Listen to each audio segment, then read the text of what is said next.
Sekarang apa yang terjadi di Indonesia sekarang? Kenapa ulama kayak gini, ustadz kayak gitu? Padahal jangan marah sama Cina, karena Cina juga kerjasama di antara mereka.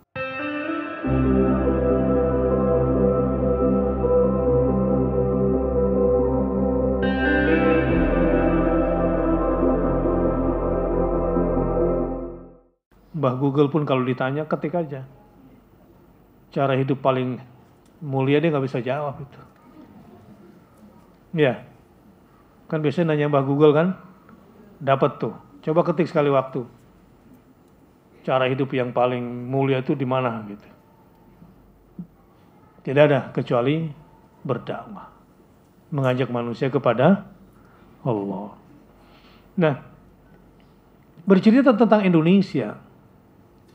Perjuangan orang-orang yang berdakwah di mana saja ada dunia Islam, di situ adalah hasil karya orang-orang yang berdakwah di jalan Allah Subhanahu wa taala. Kalau kita tarik Pangeran Diponegoro, sejarah lahirnya Indonesia, kita lihat bagaimana perjuangan orang-orang yang berdakwah. Mereka-mereka lah sebetulnya yang menyiapkan segala hal untuk lahirnya sebuah negeri ini. Mereka-mereka yang mengajak manusia kepada Allah, yang bukan cuma hartanya dikorbankan, bukan cuma keluarganya yang ditinggalkan, bahkan darah dan nyawanya pun dia berikan untuk agama Allah ini.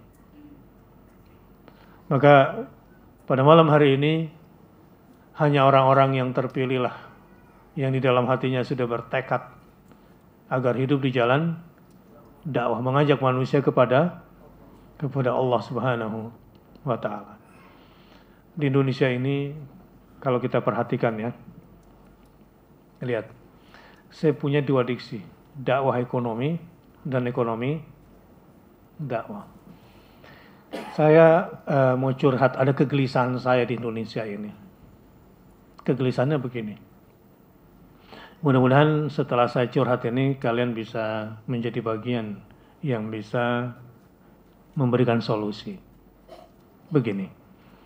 Kalau saya coba gambarkan perjalanan Indonesia ini, ya,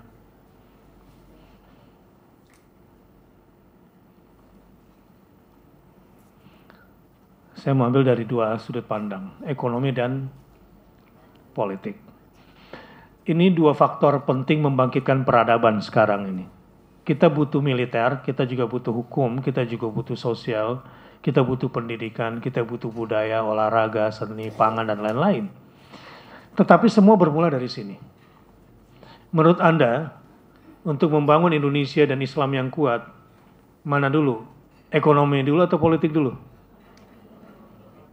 Yang bilang politik dulu, angkat tangan.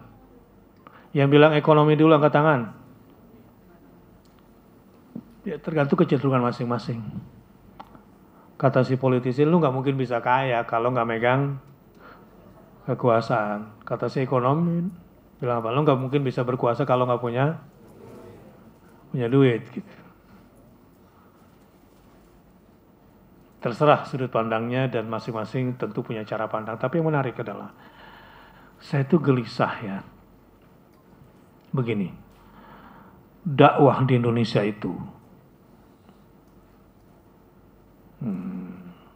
kalau saya baik di sini saja. Dakwah di Indonesia ini sebetulnya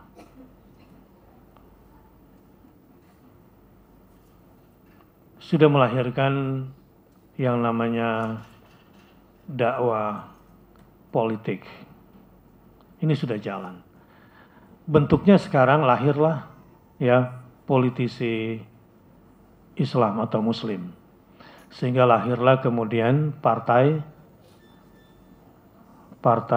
politik Islam atau lembaga-lembaga politik lainnya, ya, lembaga-lembaga politik lainnya.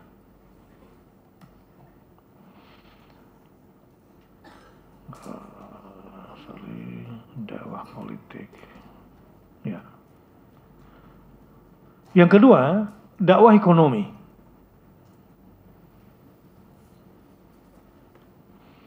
Dakwah itu sudah melahirkan ini. Di antara indikatornya lahirlah lembaga-lembaga keuangan syariah, ya. lembaga keuangan syariah. Kemudian lahirlah misalnya wirausaha, pengusaha muslim dan bisnis Islam lah kira-kira, macam-macam. Ini semua efek dari apa? Dari dakwah.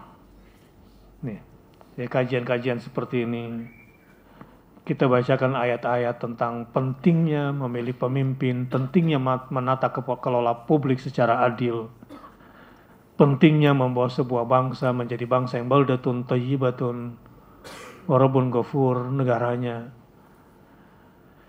Begitu juga dakwah ekonomi. Nah, persoalannya sekarang, si politisi dan partai politik jalan sendiri ninggalin dakwah. Benar nggak? Setelah di dakwah ekonomi, lembaga keuangan syariahnya, pengusahanya, bisnisnya juga ninggalin dakwahnya. Jadi dia bisnis sendirian. Saya kasih contoh. MUI itu kesian deh. Ya. MUI kesiannya di mana? MUI lah yang melahirkan bank-bank syariah itu. Lembaga-lembaga keuangan. Tapi sampai sekarang MUI itu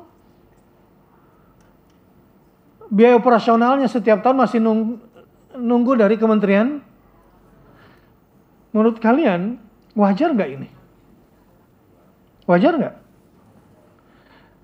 Kalau 3 miliar setahun satu bank selesai nggak kira-kira? Selesai. Kenapa nggak backup? Ya ada banyak faktor lah. Ada banyak faktor, tapi ini fakta. Di Malaysia itu ada satu apartemen, kalau saya ke Malaysia disuruh menginap di sana karena teman korporat di sana punya corporate rate, harga korporasi. Apartemennya tuh enak. Saya suka nginap di situ. Namanya nama umum. Ya. Tetapi syariah banget gitu. Dan semua pegawainya muslim semua. Direksinya juga dipilih dari yang muslim. Rupanya apartemen ini, hotel juga apartemen ini, dikelola oleh perusahaan pribumi.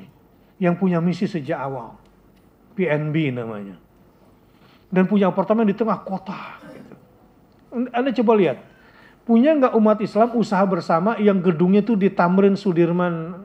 Ada nggak? Nggak ada. Kalaupun ada, kepentingan pribadi lah ya.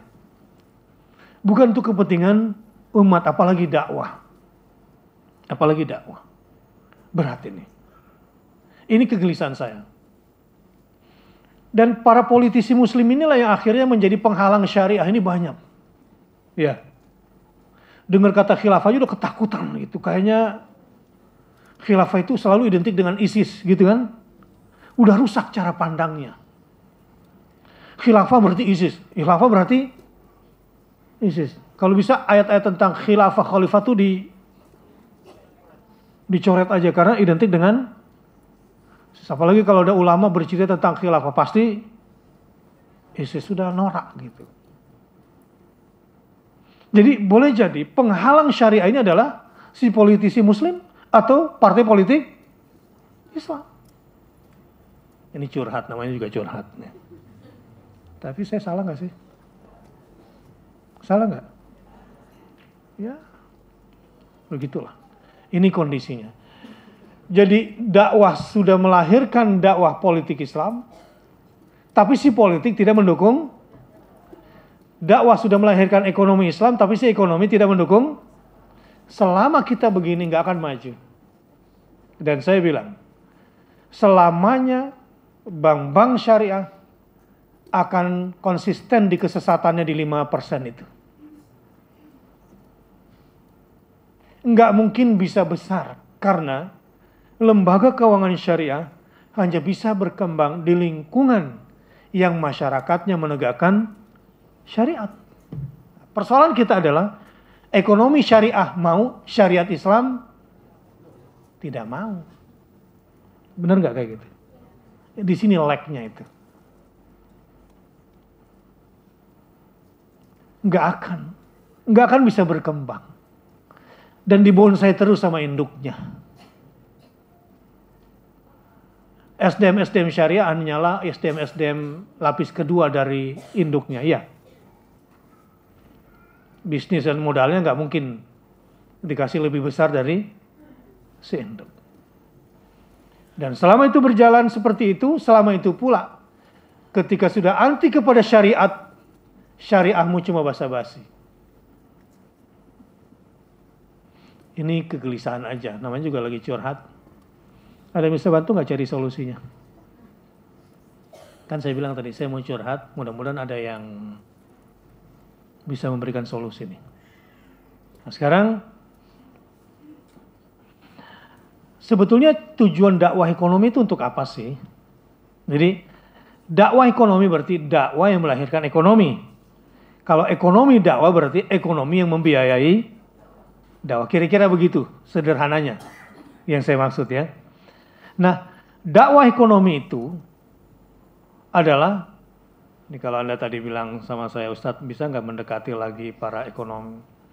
Ya kita harus ingatkan minimal tujuan dakwah ekonomi itu dua.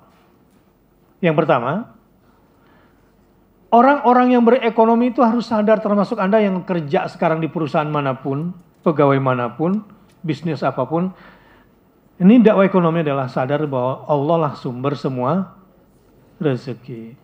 Kemarin saya tanya, apa arti kata rezeki? Apa rezeki itu? Ada kan kosakata rezeki. Mencari apa? Rezeki. Apa itu rezeki?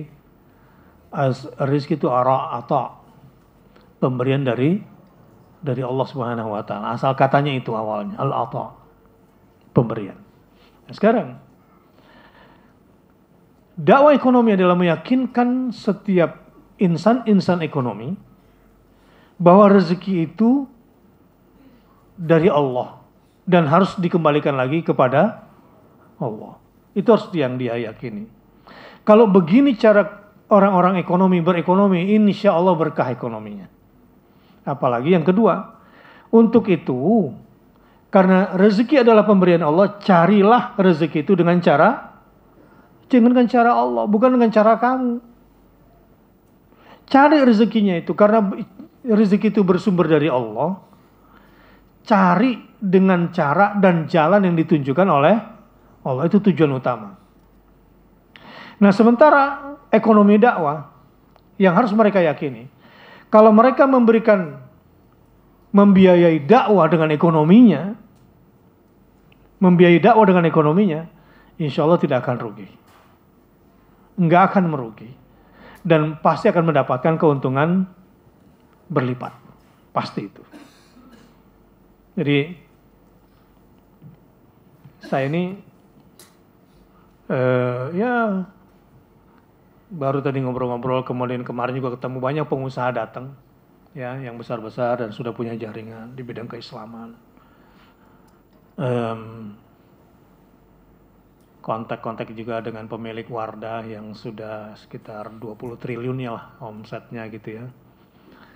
Dan pengusaha-pengusaha lain yang sudah mengembangkan. Secara pribadi saya nggak tertarik sama aset dia.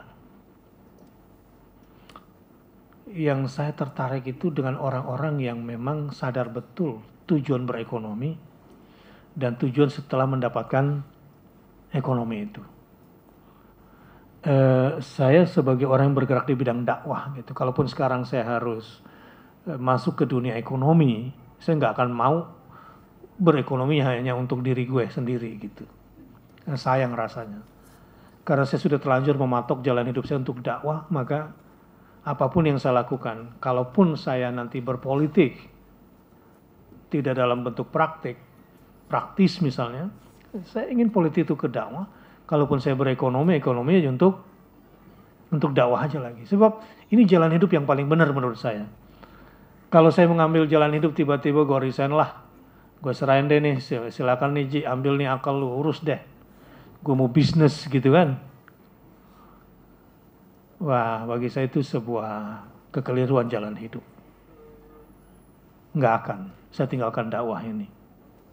Dan tidak ada jalan hidup yang lebih menarik daripada berdakwah ini.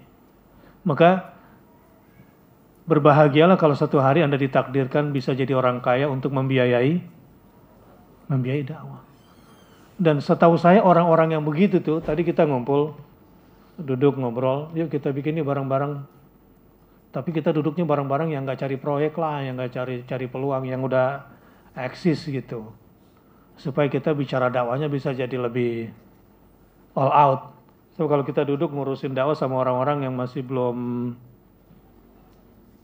eksis, repot nanti ini gitu. Ini tadi ngobrolnya agak lebih tinggi lah gitu ya. So bisa total mereka-mereka mungkin sudah selesai lah dengan dirinya sendiri walaupun tidak kaya raya. Tapi ada obsesi hidup. Jadi untuk dirinya sendiri, dia hanya mengalokasikan kira-kira 10%. Tapi 90% penghasilannya kalau bisa untuk dakwah. Dan saya banyak ketemu anak-anak muda yang kayak begitu. Anak-anak muda keren yang hidupnya memang ya penghasilan per bulan bisa 600 juta gitu kan. Karena cara berpikirnya maju dengan dakwah itu. Orang-orang dakwah itu cara berpikirnya nggak norak, nggak pribadi, nggak egois, nggak kapitalis. Saya senang melihat anak-anak muda yang kayak begitu. Ya, sama tim IO ini, mereka tuh kalau saya kasih misalnya tim IO-nya akal nih suruh kerja di luar, saya bikin ini, mungkin duitnya banyak gitu. Saya tinggal bikinin training dapat duit, tapi saya menjerumuskan mereka kalau hanya seperti itu. Ya, saya menjerumuskan mereka, tapi kalau mereka mau bekerja begadang, kemudian menyelenggarakan event-event untuk dakwah, mengajak manusia kepada Allah, meninggikan kalimat la ilaha illallah, ya gue suka banget tuh. Anak muda kayak gitu. Dan insya Allah nggak akan susah hidupnya. Nggak akan kelaparan. Nggak akan hina. Insya Allah. Ya. Sekarang, apa yang terjadi di Indonesia sekarang? Problem dakwah dan ekonominya. Di Indonesia ini seperti apa sekarang? Yang terjadi ini seperti ini. Dakwah ekonomi jalan sendiri, si ekonomi dakwah juga jalan sendiri. Apa yang terjadi? Dakwahnya nyungsep, si ekonominya udah ngerasa masuk surga lah karena umrohnya udah sekeluarga gitu kan. Ramadan ini sekeluarga, itikafnya. Saya ketemu dengan orang kaya banget tapi saya nggak sebutkan lah. Sangat terkenal. Setiap bulan Ramadan itu nyumbang yatim itu 5.000 orang. Jadi perusahaannya itu penuh sama yatim. Dibikinkan event yang sangat luar biasa untuk yatim dan pulang bawa goodie bag-nya itu juga keren-keren. Orang-orang yang salah paham sama dia mikir, keren banget ya.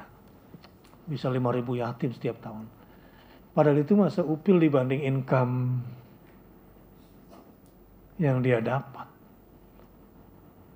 Tapi kadang-kadang dia sudah merasa masuk surga dengan memberikan santunan 5.000 yatim setiap tahun. Padahal dibanding aset yang dimiliki. Apalagi kalau dilihat dari cara pandangnya Allah terlalu jauh lah itu. Nah begitu juga kita nih kadang-kadang suka kurang cerdas dalam berhitung. Padahal rezeki dari Allah ini harusnya kita kembalikan lagi di jalan Allah. Sekarang nih kondisinya ini nih. Ini kondisinya. Problematika dakwah kita. Nah, apa yang terjadi tentang paradoks ekonomi dakwah saat ini? Ya. Sekarang ini dari kira-kira 241 juta umat Islam dari 260 juta penduduk Indonesia, di tengah-tengah pertumbuhan masyarakat Indonesia yang ekonomi menengahnya mulai naik, katakanlah di perkotaan ada sekitar 30 jutaan lah kira-kira kelas menengah ini yang tinggal di perkotaan saja. Karena sekarang nih di zaman global seperti ini banyak loh orang-orang kampung yang rezekinya beratus kali lipat dibanding orang Jakarta gitu kan. Gitu, kadang-kadang kalau dari daerah duduk di business class gitu ya. Orang-orang tinggal di kampung tapi rezekinya kota. Sementara di kota rezekinya jauh dari kampung juga. Kalau di kampung kan semiskin-miskin orang di kampung, nggak susah lah urusan makannya nggak. Kalau di kota, susah dia. Nah,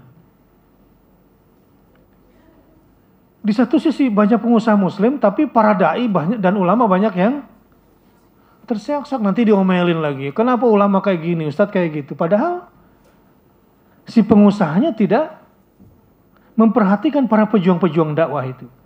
Jadi yang bisa eksis itu adalah ya mungkin ulama-ulama, ustadz-ustadz yang punya mental entrepreneur, yang dari awal memang dia punya ketangguhan, yang tidak bisa ya terpaksa lah. Artinya banyak teman saya, kenapa dia tinggalkan dakwah? Ya susah, karena dapurnya nggak ngebul. Jadi ngapain? Ya udah kalau gitu di lembaga ini saja. Ada sebuah, saya nggak ingin sebutkan gitu ya. Demi menggantungkan hidupnya sehingga dia meninggalkan dakwah. Dan ini nggak terjadi di zaman Rasulullah dan para sahabat dan di zaman tabi'in harusnya. Ada lembaga keuangan syariah, tapi kemunduran dakwah Islam terus terjadi. Konglomerasi muslim ada, kemudian kemiskinan umat Islam juga terus terjadi. Ini paradoksnya. Ini paradoks sekali. Untuk itu, ya harus ada sinkronisasi di sini antara dakwah dengan ekonomi. Jadi barangkali tonggak baru. Saya kemarin berpikir begini, kalau Indonesia punya Dewan Ekonomi Nasional, berarti saya harus bikin Dewan Ekonomi Dakwah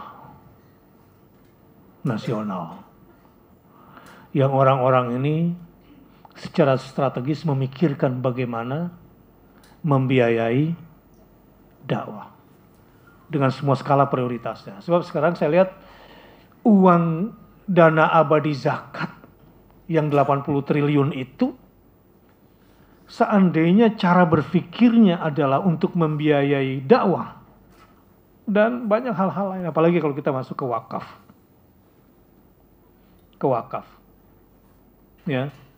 Banyak orang-orang yang punya uang 10 juta ingin diwakafkan, tapi produktif. Gimana caranya? Udah, kita cari ruko yang harganya 1 miliar atau 2 miliar. Siapa yang mau wakaf? Jadi kalau satu orang 1 juta, 1 miliar butuh berapa orang? Satu orang berwakaf 10 juta untuk satu ruko yang nilainya katakanlah, susah ya kalau 1 miliar, 2 miliar misalnya. 2 miliar bagi 10 juta sama dengan berapa orang? 200 orang. Kalau Anda bisa memasarkan itu, tetap dapat komisinya, tapi juga kita akan mengelola rukonya. Rukonya kita minimal disewakanlah sudah, dengan harga yang pantas untuk pengusaha muslim. Tapi bayar ya. Jangan ini bukan proyek thank you nih. Bayar dan hasilnya untuk membiayai dakwah. Saya kira nanti akan ada tempat-tempat strategis yang kita bisa miliki. Dan jangan marah sama Cina, karena Cina juga kerjasama di antara mereka. Dan menggunakan bank, dan uangnya uang kita tabung. Kitanya malas berpikir, takut bekerja sama, nggak tahan banting, gagal sedikit ribut gitu kan. Berantem lagi, padahal ya sabarlah. Insya Allah akan Allah tunjukkan jalannya nanti dengan semua kesulitan di awal. Baik, sampai di sini. Banyak hal yang bisa kita lakukan dan saya harap kelas kami semalam ini menjadi orang-orang yang produktif dan progresif lah untuk kepentingan dakwah ini. Begitu juga misalnya sekarang ini banyak yang bisa kita kerjakan dan saya pikir untuk kita sinergikan, minimal untuk malam ini saya berbagi pemikiran. Dan mudah-mudahan nanti kalian juga bisa jalan sendiri, mengembangkan pemikiran-pemikiran. Pokoknya nanti kalau sudah mampu berekonomi dan sudah punya penghasilan, jangan lupa membiayai dakwah.